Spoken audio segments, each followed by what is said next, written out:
Welcome to this journey through one of the most disturbing cases recorded in the history of Montgomery, Alabama. Before we begin, I invite you to leave in the comments where you're watching from and the exact time you're listening to this narration. We're interested in knowing what places and what times of day or night these documented stories reach.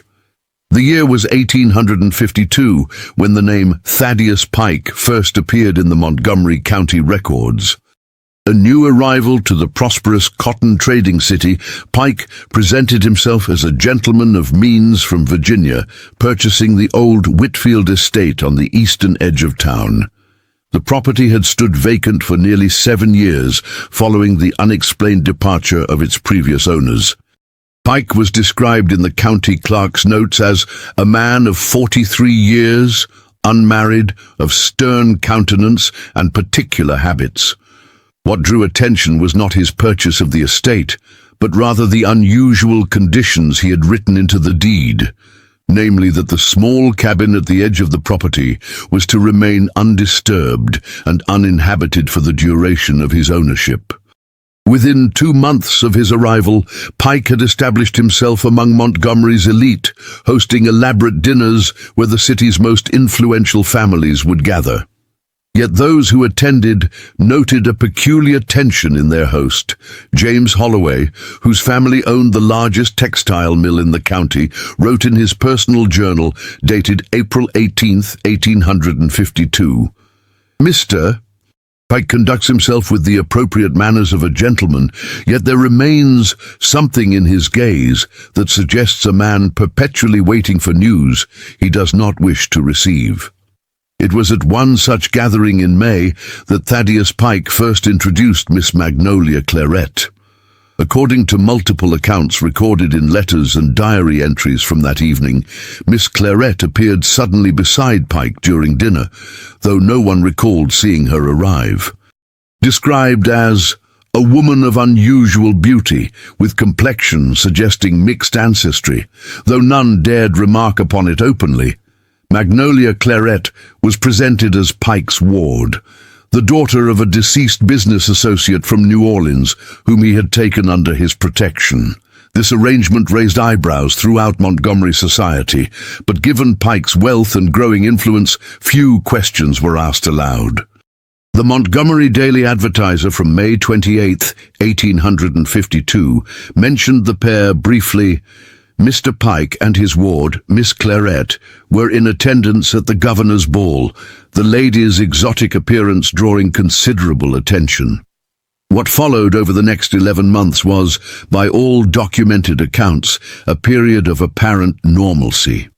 Pike continued his business dealings, primarily in cotton and shipping interests along the Alabama River. Miss Claret was seen regularly in his company at social functions, though always maintaining a careful distance in public. Several observers noted that while she spoke freely with Pike, she rarely engaged with others, unless directly addressed. This facade of propriety might have continued indefinitely had it not been for the events of April 9, 1853. According to sheriff's records discovered during renovations of the Montgomery County Courthouse in 1962, a late-night disturbance was reported at the Pike estate.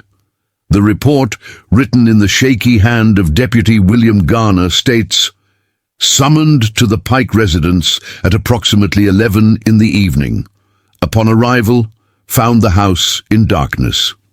Mr. Pike answered after considerable delay, denying any disturbance and refusing entry. Noted what appeared to be blood on his cuff, which he attributed to a hunting accident earlier in the day. The following Sunday, Pike and Magnolia Claret attended services at First Presbyterian Church as usual. Reverend Thomas Whitley noted in his weekly reflection that Mr. Pike sat unusually rigid throughout the sermon on Exodus, while Miss Claret, normally composed, appeared to weep silently during the reading of the scripture. 3 days later, on April 13th, Thaddeus Pike was seen leaving Montgomery on the early morning riverboat bound for Mobile. What raised immediate concern was that he traveled alone. By afternoon, when Pike had not returned and Miss Claret had not been seen, the housekeeper, Sarah Blackwell, alerted neighbours. A search of the estate revealed nothing unusual, except that Miss Claret's few personal belongings remained undisturbed in her room. Most notably, a silver hairbrush, reportedly a gift from Pike, lay on her dressing table alongside a half-written letter addressed simply to Mother. The initial assumption throughout Montgomery was that Pike had taken Miss Claret on an unannounced trip. This theory collapsed when Pike returned alone 3 days later, claiming no knowledge of Magnolia's whereabouts and expressing what witnesses described as theatrical concern for his ward. A formal investigation was reluctantly initiated by Sheriff Thomas Morris, a known associate of Pike's and frequent guest at his dinner table. The cursory investigation concluded that Miss Claret had likely fled of her own accord, possibly to New Orleans to reconnect with her mother's family. This explanation was accepted by most of Montgomery society, eager to avoid scandal. Had the matter ended there, the names Thaddeus Pike and Magnolia Claret might have faded from memory. However, a chance discovery in October of 1853 altered the narrative entirely. According to courthouse records, a group of fishermen working along the Alabama River discovered a woman's shawl caught in their nets approximately 4 miles south of Montgomery. The shawl was identified by Sarah Blackwell as belonging to Miss Claret. This discovery prompted a reluctant Sheriff Morris to reopen his investigation. During this second inquiry, several previously undisclosed facts emerged. The cabin that Pike had insisted remain undisturbed was found to contain personal items belonging to a woman, clothing of fine quality, letters in French, and a small portrait of a woman bearing a striking resemblance to Magnolia Claret, though appearing somewhat older. The painting was dated 1837 and signed simply C.L. More damning was the testimony of Jeremiah Watson, a stable hand who had been dismissed from Pike's employ in May. Watson claimed that in late March he had observed Pike and Miss Claret in what appeared to be a lover's quarrel near the cabin. According to his sworn statement, Miss Claret spoke with unusual authority, stating, "You cannot deny what is written. What God has joined cannot be undone by man's law." To which Mr. Pike replied, "There are ways to ensure silence."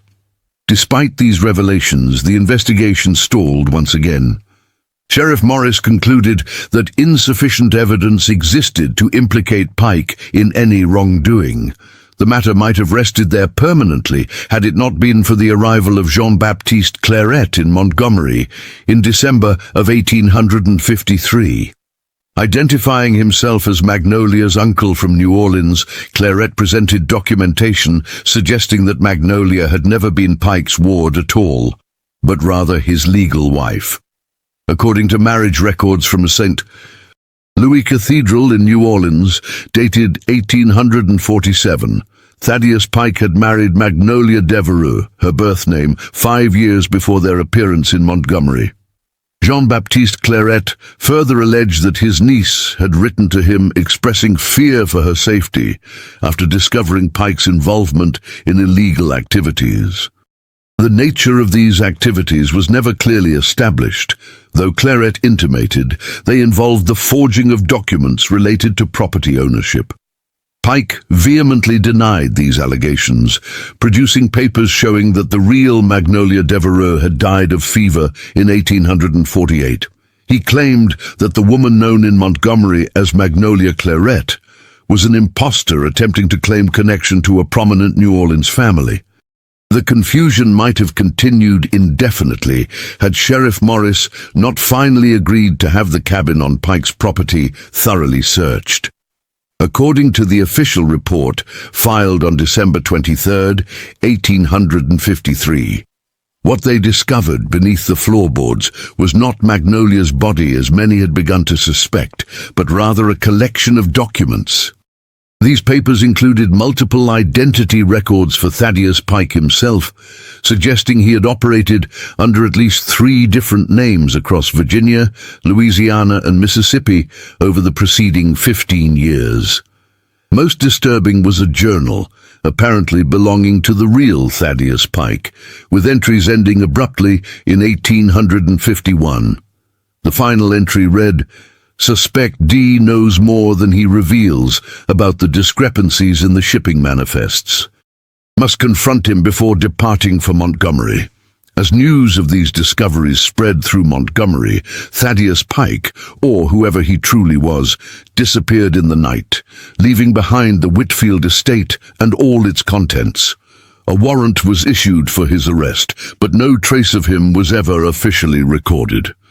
The fate of Magnolia Claret remained unresolved until March of 1854, when workers clearing land along the river approximately 12 miles south of Montgomery uncovered human remains partially buried near the water's edge. The remains were identified as female, though definitive identification was impossible. Found nearby was a silver locket containing a small portrait matching the one found in the cabin, signed with the same initials, CL. The discovery prompted renewed interest in the case, with the Montgomery Courier publishing a detailed account on March 25, 1854. The article speculated openly about Pike's true identity and his relationship with the woman known as Magnolia Claret. Following the discovery of the remains, Jean-Baptiste Claret remained in Montgomery for several weeks, consulting with authorities and reportedly conducting his own investigation into his niece's disappearance. Before departing for New Orleans, he provided a written statement to the Montgomery Courier, parts of which were published in their April 11th edition. "The woman known here as Magnolia Claret was indeed my sister's daughter. Her mother, Cécile Laveau, was born free in New Orleans, but lived in constant fear of having her status challenged. The man calling himself Thaddeus Pike was known to us by another name entirely, and his crimes extend far beyond what has been discovered here." The investigation officially concluded in May of 1854, with authorities declaring that insufficient evidence existed to determine whether Pike was responsible for Magnolia's death. The case was closed. The remains were buried in an unmarked grave in the city cemetery, and Montgomery society gradually returned to its normal rhythms. For nearly 70 years, the story of Thaddeus Pike and Magnolia Claret faded from public memory, referenced occasionally in hushed conversations, but never officially revisited. This changed in 1923, when historian Margaret Wilkes began researching prominent Montgomery families for a planned book on Alabama society before the Civil War. While examining records at First Presbyterian Church, Wilkes discovered a collection of letters written by Reverend Thomas Whitley between 1852 and 1856. In one letter dated July 1854, Whitley wrote to a colleague in Richmond, "The truth of the Pike affair is far more disturbing than what has been publicly acknowledged. I have reason to believe, based on a deathbed confession, I cannot in good conscience disclose, that the man was involved in a scheme to falsify documents of ownership, not merely of property, but of persons." The woman Claret threatened to expose this operation, which extended to families we count among our most respected citizens. Wilkes's research was abruptly abandoned after she reportedly received anonymous threats, warning her against pursuing the Pike-Claret case further. Her notes and findings were donated to the Alabama Historical Society in 1927, but were catalogued under an unrelated classification and remained effectively hidden until 1968. In 1968, during renovations of the old Whitfield estate, by then known locally as Pike's Folly, workers discovered a hidden space beneath the main staircase. Inside was a metal box containing what appeared to be personal papers belonging to the woman known as Magnolia Claret. Among these was a journal written primarily in French, with the final entry dated April 8th, 1853. One day before the reported disturbance at the Pike estate, the journal was acquired by the Montgomery Historical Society, but was never fully translated or made public. According to Dr. James Thornton, who examined the documents in 1969, the final pages contained allegations that would cast several founding families of Montgomery in a light so unfavorable that publication would serve no historical purpose. What is known is that shortly after Dr. Thornton's assessment, the journal and associated materials were reported missing from the Historical Society's archives. An internal investigation concluded that the documents had been misplaced during cataloguing, though rumors persisted that they had been deliberately removed. The most recent development in the Pike Claret mystery came in 1965, when construction workers excavating for a new building approximately half a mile from the former Pike estate uncovered a sealed well containing various items dating to the mid-19th century. Among these was a man's pocket watch engraved with the initials TP. Inside the watch was a folded paper containing what appeared to be a coded message. Despite attempts by cryptographers at Auburn University, the message has never been fully deciphered. The case of Thaddeus Pike and Magnolia Claret remains one of Montgomery's most enduring mysteries. Was Pike an impostor who murdered his ward to protect his true identity? Was Magnolia Claret truly his wife, threatening to expose his crimes? Or were they both players in a larger conspiracy involving some of Montgomery's most prominent families? What is perhaps most troubling is how quickly and effectively the story was suppressed. Within months of Pike's disappearance, mentions of the case vanished from local newspapers. Family records from the period show curious gaps, and certain names appear to have been deliberately removed from church registries and social records.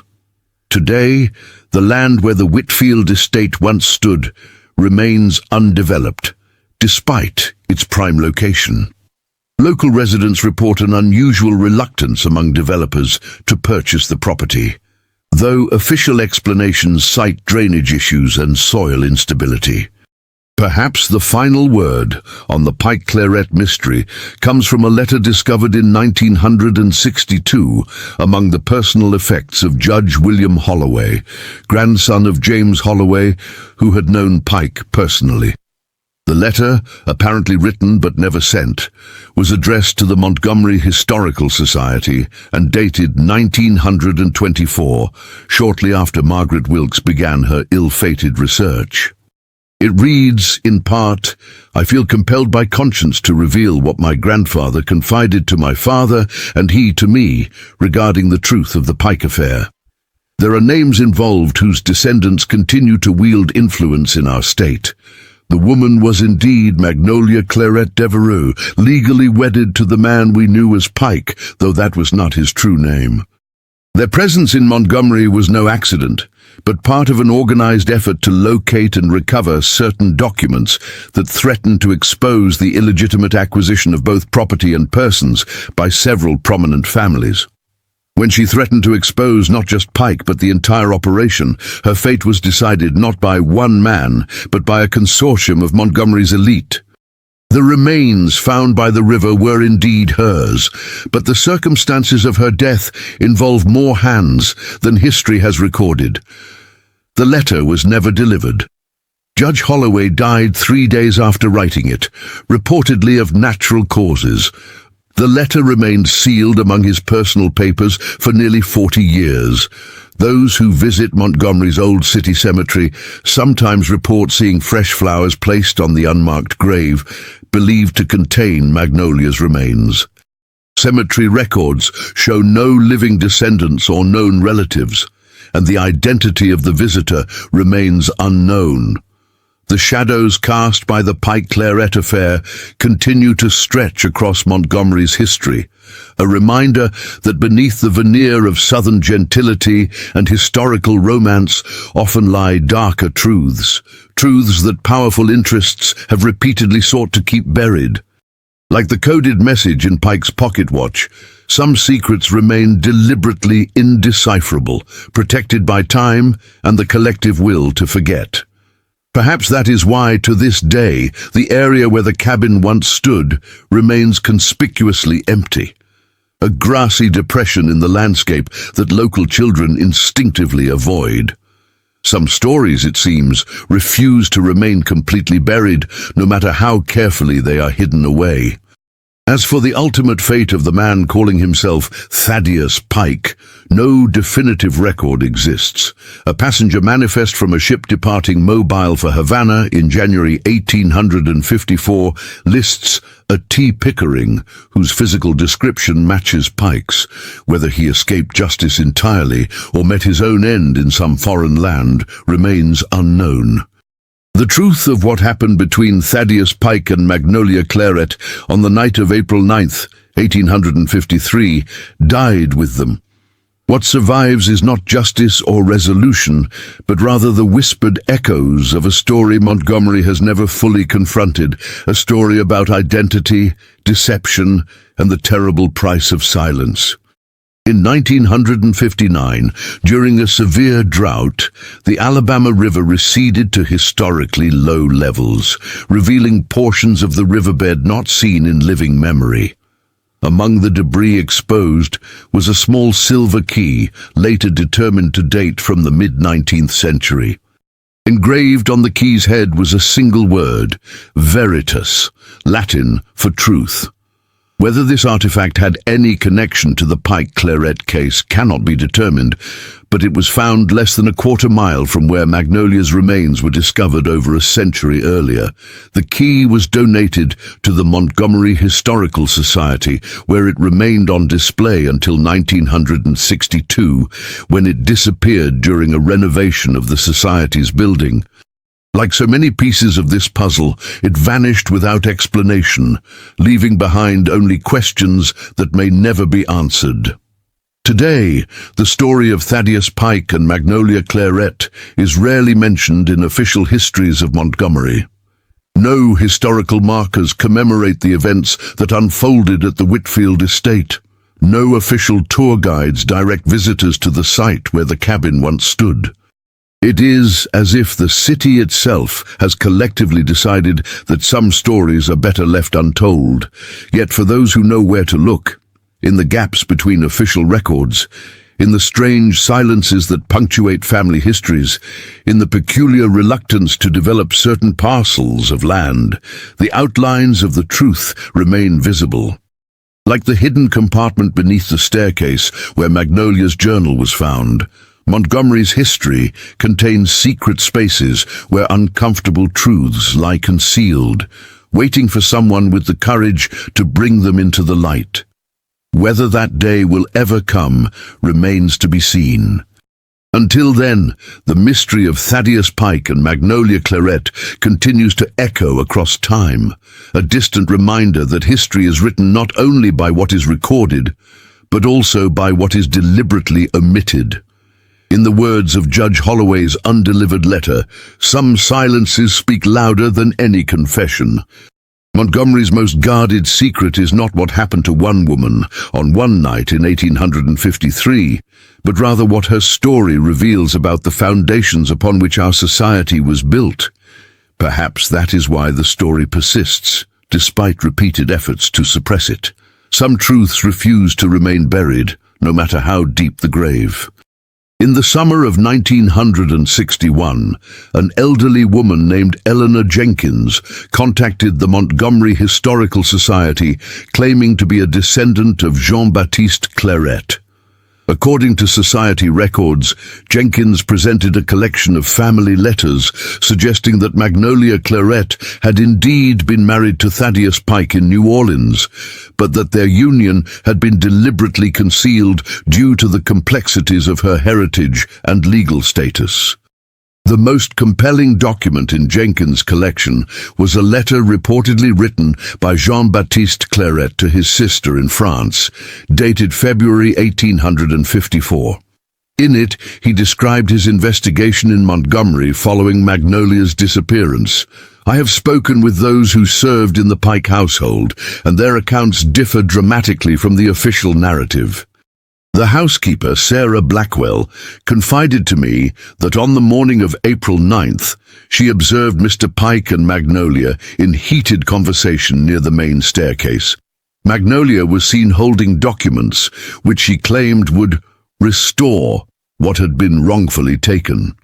By evening, these documents had vanished, as had Magnolia herself. Jenkins allowed the Historical Society to make copies of select letters, but refused to donate the originals, citing concerns about their safety. 3 weeks after her visit, Jenkins' home in Mobile was reportedly broken into, though police records indicate nothing of value was stolen. Jenkins herself relocated shortly thereafter, leaving no forwarding address. Attempts by the Historical Society to contact her again were unsuccessful. In 1963, Professor Raymond Thornton of the University of Alabama began researching property records in Montgomery County from 1850 to 1860 for a study on pre-Civil War land transactions. During his investigation, Thornton uncovered a curious pattern involving several properties adjacent to the Pike estate. According to his findings, all had changed ownership within 18 months of Pike's arrival in Montgomery, with the new deeds containing nearly identical language regarding mineral rights and water access. More significantly, Thornton discovered that the man who sold the Whitfield estate to Thaddeus Pike, a Thomas Caldwell of Savannah, appeared to have no prior connection to the property. The previous owners, the Whitfield family, had reportedly sold the estate to a bank consortium in 1845 following financial difficulties. How Caldwell acquired the property from this consortium remained unclear, as no record of such a transaction existed in the county archives. Thornton's research notes, housed in the University of Alabama's special collections, include this observation: the more closely one examines the property transactions surrounding the Pike case, the more obvious it becomes that conventional records were being manipulated. What remains unclear is whether Pike was a perpetrator of this scheme, or perhaps someone who had discovered it and was subsequently silenced. Thornton published a brief paper on irregularities in Montgomery property records in the Journal of Southern History in 1964, but made no specific mention of the Pike case, referring only to certain anomalies suggesting organized manipulation of property transfers during the period in question. When asked years later why he had not pursued the matter further, Thornton reportedly replied, "Some doors are best left unopened, particularly when the foundations of entire family legacies rest on what lies behind them." The connection between property manipulation and Magnolia's disappearance might never have been established had it not been for the discovery of a cache of documents during renovations to the Montgomery County Courthouse in 1966. Hidden within a sealed wall cavity were several ledgers dating from 1852 to 1854, apparently recording transactions not meant for official registries. The ledgers, examined briefly by county historian Marianne Phillips before they were transferred to the State Archives in Birmingham, contained what appeared to be a shadow accounting system for property transfers.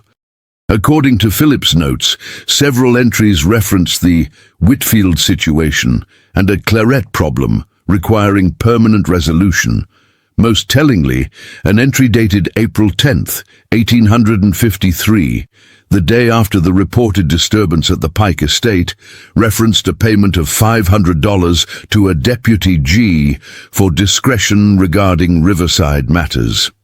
By the time researchers from the State Archives arrived to collect the ledgers, county officials reported that they had been damaged by water from a burst pipe and were largely illegible.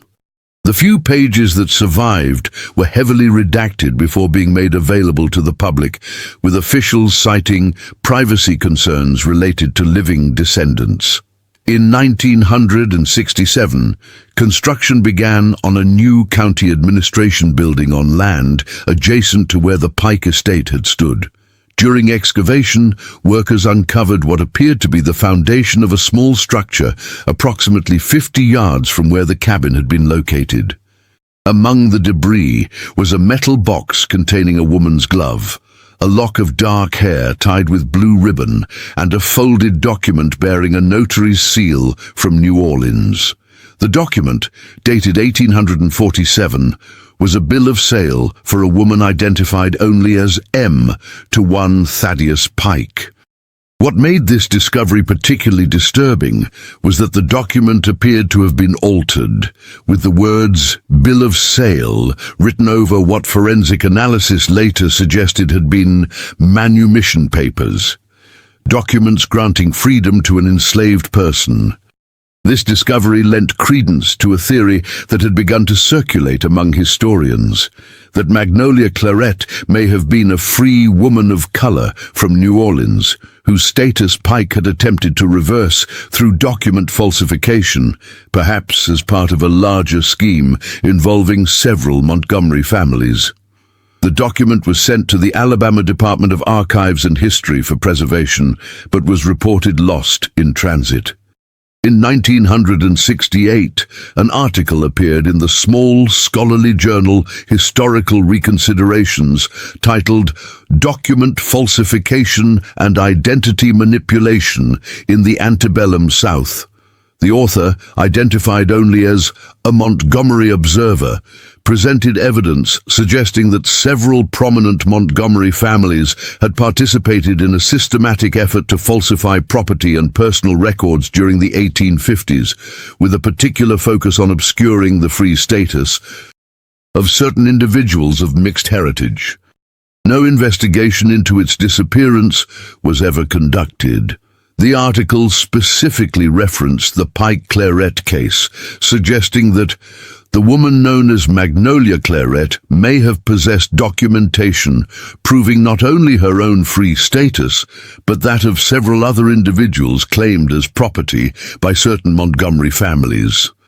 Her elimination, therefore, served not merely one man's interests, but those of an entire power structure built upon fraudulent claims to both land and persons. The journal ceased publication shortly after this issue, citing financial difficulties.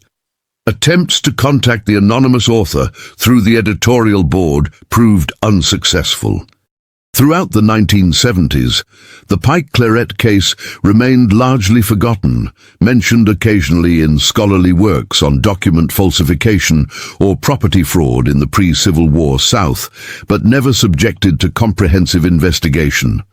This changed briefly in 1978 when novelist Catherine Beaumont announced plans to publish a fictionalized account of the case titled "The Magnolia Deception."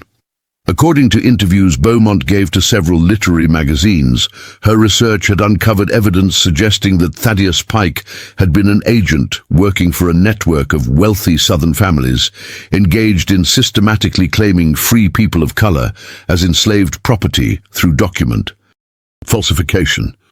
Magnolia, according to Beaumont's theory, had been Pike's wife and initially his accomplice, but had experienced a change of heart and planned to expose the operation. 2 weeks before the manuscript was due to be submitted to her publisher, Beaumont's home in Atlanta was destroyed in a fire that claimed her life. Investigators ruled the fire accidental, citing faulty wiring. Beaumont's research materials and manuscript were completely destroyed, according to the official report. However, in 1981, a former colleague of Beaumont's, Professor Helen Marshall of Emory University, claimed in a private letter to historian John Bennett that Beaumont had sent her copies of key documents related to the Pike Claret case shortly before her death. According to Marshall, These included a partial translation of Magnolia's journal found at the Pike estate and correspondence between several Montgomery families, discussing the need to secure all evidence related to the Pike matter following his disappearance. Marshall reportedly planned to publish an academic paper based on these materials, but died of a sudden stroke before completing the work. Her personal papers, including any copies of the Beaumont materials, were disposed of by relatives unfamiliar with their significance. The trail of evidence in the Pike Claret case went cold for nearly 2 decades until 2002, when renovations to St. John's Episcopal Church in Montgomery uncovered a sealed compartment beneath the vestry floor. Inside was a leather portfolio containing what appeared to be the personal papers of Reverend Samuel Whitmore, who had served as rector from 1850 to 1862. Among these papers was a confidential letter from Sheriff Thomas Morris to Reverend Whitmore, dated May 1854. In it, Morris confessed to deliberately mishandling the investigation into Magnolia's disappearance, writing, "I acted not merely out of friendship to certain parties involved, but out of concern for the stability of our community.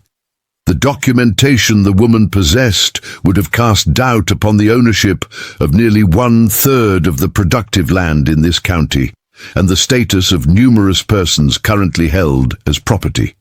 The consequences of such revelations would have been nothing short of catastrophic for Montgomery society." Church officials transferred the Whitmore papers to the Alabama Department of Archives and History. However, when researchers requested access to the collection, they were informed that certain documents, including the Morris letter, had been deemed too fragile for public examination and placed in restricted storage. Requests for conservation and digitization were denied due to budgetary constraints. In 2007, documentary filmmaker Rachel Jenkins, claiming to be a descendant of Eleanor Jenkins, who had approached the Historical Society in 1961, began researching the Pike Claret case for a planned film titled Buried Truths: The Magnolia Claret Mystery. During her research, Jenkins attempted to locate the unmarked grave in the old city cemetery, where Magnolia's remains had supposedly been interred. Working from historical records and ground-penetrating radar, Jenkins and her team identified what they believed to be the location. With permits from city officials, a limited archaeological investigation was conducted. What they discovered was not a human burial, but rather a small lead box containing a single item, a marriage certificate dated January 15, 1847, recording the union of Thaddeus Pike and Magnolia Devereux at St. Louis Cathedral in New Orleans. Most significantly, the certificate identified Magnolia as a free woman of color and was signed by Father Jean Dumont, whose name appeared in church records as assistant pastor at the cathedral during that period. Jenkins submitted the certificate for authentication to experts at Tulane University, who confirmed that the paper, ink, and official seals were consistent with documents from the period.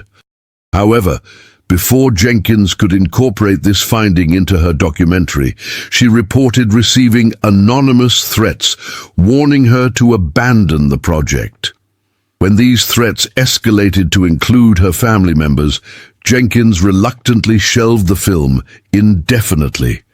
The marriage certificate was donated to the Montgomery Historical Society, but was displayed only briefly before being removed from exhibition due to what the curator described as conservation concerns. In 2012, historian Marcus Thompson published an article in the Journal of Southern Legal History examining cases of identity and status manipulation in pre-Civil War Alabama. Without specifically naming the Pike Claret case, Thompson described a pattern whereby certain individuals with specialized knowledge of legal documentation systems operated across state lines to alter the recorded status of free persons of color, effectively re-enslaving them through paper manipulation. Thompson noted that this practice was particularly prevalent in cases involving valuable property claims, where the sudden discovery that claimants of African descent held legal title could be remedied through the strategic disappearance of both persons and papers. Following the article's publication, Thompson reportedly received an anonymous package containing a single page, apparently torn from Magnolia's journal. The page, written in French and dated March 1853, contained a passage that, when translated, read, "T has finally admitted his true purpose in bringing me to this place. The documents I secured from his desk confirm what I have long suspected, that he has been employed by the H&M families to falsify records of ownership. What he does not know is that I have made copies of these papers and entrusted them to J, with instructions to make them public should any harm come to me." Thompson attempted to locate the complete journal, but found that all official records of its discovery had been removed from Historical Society archives. When he published a follow-up article mentioning the anonymous journal page, he was contacted by university administrators and strongly encouraged to pursue less contentious areas of research. The most recent development in the Pike Claret mystery occurred in 2016, when construction workers preparing a site for a new office building approximately half a mile from where the Pike estate had stood uncovered what appeared to be a small underground chamber. Inside was a metal strongbox sealed with multiple locks. County officials took possession of the box and, after considerable public pressure, arranged for its opening in a controlled setting witnessed by representatives from several historical organizations. Inside were dozens of documents, many severely damaged by moisture, but some still legible. Among the preserved papers was a letter signed by Thaddeus Pike, dated April 8, 1853. One day before the reported disturbance at his estate. Addressed to an unnamed associate, the letter read in part, "M has discovered the true nature of our enterprise and threatens exposure. She has obtained copies of the adjusted titles and registries, including those related to her own status. Most disturbing is her claim to have secreted these documents with a confidant who will make them public in the event of her disappearance. I fear our entire operation is at risk unless decisive action is taken immediately." Also included was a partial list of names with amounts written beside them, suggesting payments or allocations. Several of the surnames corresponded to prominent Montgomery families of the period, including individuals who had served as judges, legislators, and business leaders. Most significantly, the box contained fragments of what appeared to be the missing pages from Magnolia's journal. Though much of the text was illegible due to water damage, certain passages remained readable, including one dated April 9, 1853. "I have confronted T with what I know. The look in his eyes confirmed my worst fears. I have little time. If these words are found after I'm gone, know that what was done to me was not the act of one man alone, but of many whose names are recorded in the documents I have hidden, where even T cannot find them." Following the discovery, county officials announced that the documents would be transferred to the Alabama Department of Archives and History for preservation and eventual public access. However, before this transfer could occur, a fire broke out in the county records room where the materials were being temporarily stored. Officials reported that the Pike documents were completely destroyed, though miraculously no other historical records suffered significant damage. In the years since this incident, no new physical evidence in the Pike Claret case has come to light. However, the pattern of discoveries followed by convenient disappearances has led some historians to suggest that powerful interests continue to monitor and suppress information related to the case.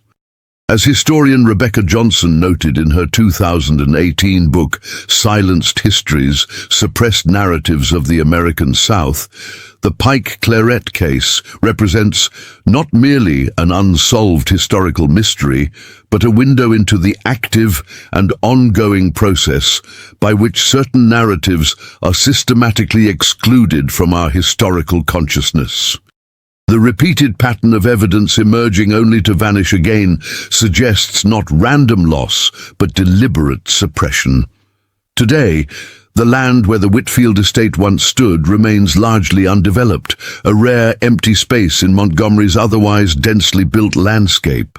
Local tradition holds that the property is cursed, though real estate developers cite more practical concerns such as soil instability and drainage issues.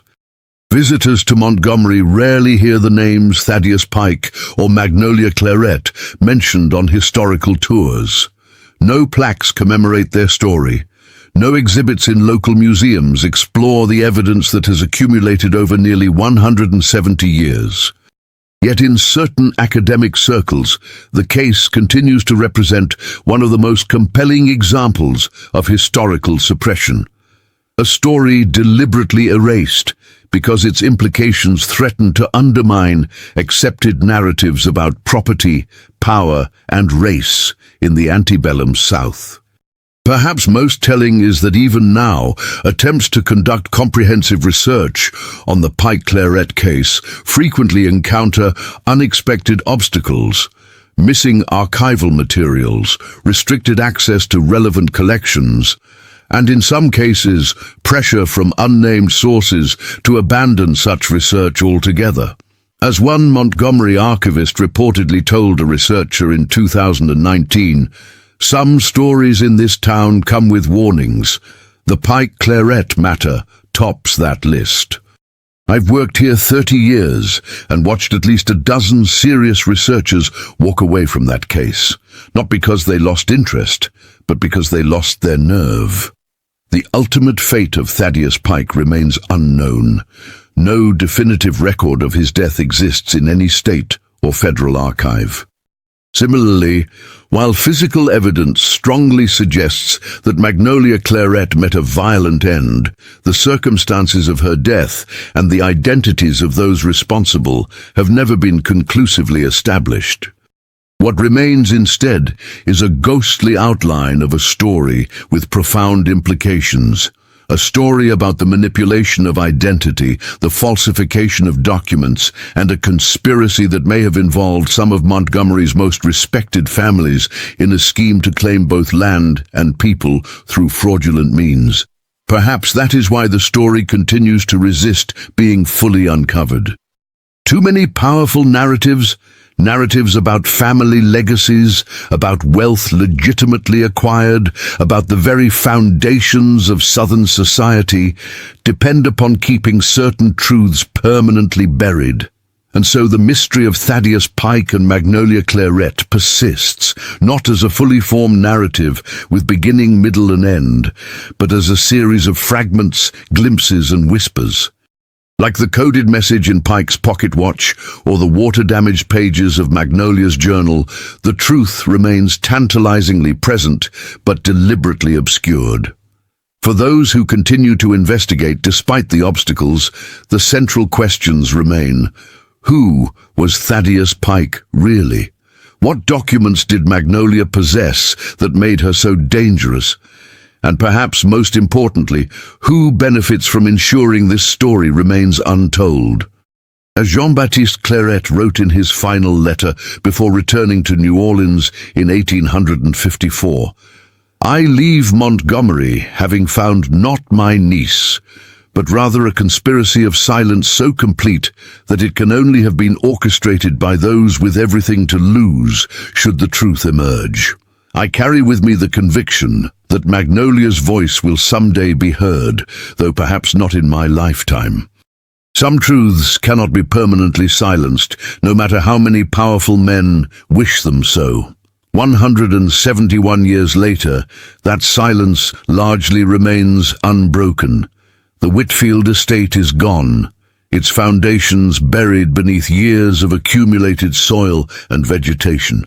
The cabin where Magnolia may have hidden her documents has long since been demolished, its exact location lost to memory. The river where her remains were discovered continues to flow, carrying its secrets toward the Gulf of Mexico. Yet for those who know where to look, in the gaps between official records, in the strange patterns of disappeared evidence, in the persistent rumors that still circulate among certain families, the outlines of the truth remain visible. Like the hidden compartment beneath the staircase where Magnolia's journal was found, Montgomery's history contains secret spaces where uncomfortable truths lie concealed, waiting for someone with the courage to bring them into the light. In the spring of 2020, a graduate student researching her thesis on document falsification in the pre-Civil War South discovered an overlooked reference in the private papers of Judge William Holloway. The note, scribbled in the margin of an 1854 legal brief, read simply, "Pike matter resolved. All documents secured. MC case closed permanently per agreement with TM." The initials TM presumably referred to Sheriff Thomas Morris, suggesting that the judicial and law enforcement systems had cooperated in suppressing evidence related to the case.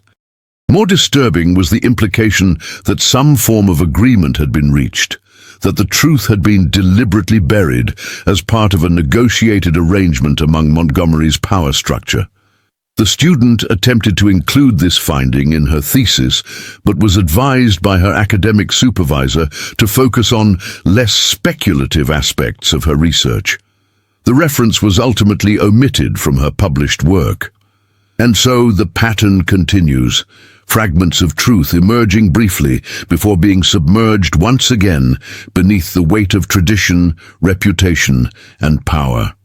The story of Thaddeus Pike and Magnolia Claret remains what it has always been, a ghost story in the most literal sense, the tale of a woman whose voice was silenced and whose truth was buried, but whose presence continues to haunt the historical consciousness of a city built on carefully maintained narratives. For those who visit Montgomery today, there is little to suggest that this mystery ever existed. The old city cemetery where Magnolia's remains were reportedly interred has been renovated multiple times, with many unmarked graves relocated or built over. The Alabama River has been dredged and redirected, its banks reinforced with concrete in many places. The site where the Whitfield estate once stood is now partly occupied by a nondescript office park, its history erased beneath asphalt and landscaping. Yet occasionally, someone places flowers on what local tradition identifies as Magnolia's grave, though no marker confirms this location. Occasionally, a researcher stumbles upon a reference to the case in some overlooked archive and begins asking questions that make certain people uncomfortable. Occasionally, the story resurfaces, like the hidden documents revealed during floods or construction projects, refusing to remain completely forgotten. Perhaps that is Magnolia's final revenge against those who silenced her, that her story, fragmentary and incomplete as it is, continues to resist total erasure. That despite nearly 2 centuries of active suppression, the questions she raised about identity, documentation, and the foundations of property ownership in the antebellum South continue to unsettle those who prefer their history neatly packaged and morally uncomplicated. In the words of historian Rebecca Johnson, the Pike Claret case reminds us that historical silence is never neutral or accidental. It is actively produced and maintained. The gaps in our historical record are not simply missing information, they are information that has been deliberately removed because it threatened to undermine the narratives upon which power is built. And so the mystery endures, not despite attempts to suppress it, but because of them. Each act of suppression, each convenient fire, each misplaced document, each researcher pressured to look elsewhere, only underscores the significance of what Magnolia knew and what so many have worked so hard to keep hidden. The truth may never be fully known. The documents Magnolia allegedly hid may never be found. The names of those who orchestrated her disappearance may never be conclusively established. But the shadow her story casts continues to lengthen across Montgomery's carefully manicured historical landscape, a persistent reminder that beneath the surface of accepted narratives lie other truths. Truths that, like Magnolia herself, refuse to remain conveniently buried.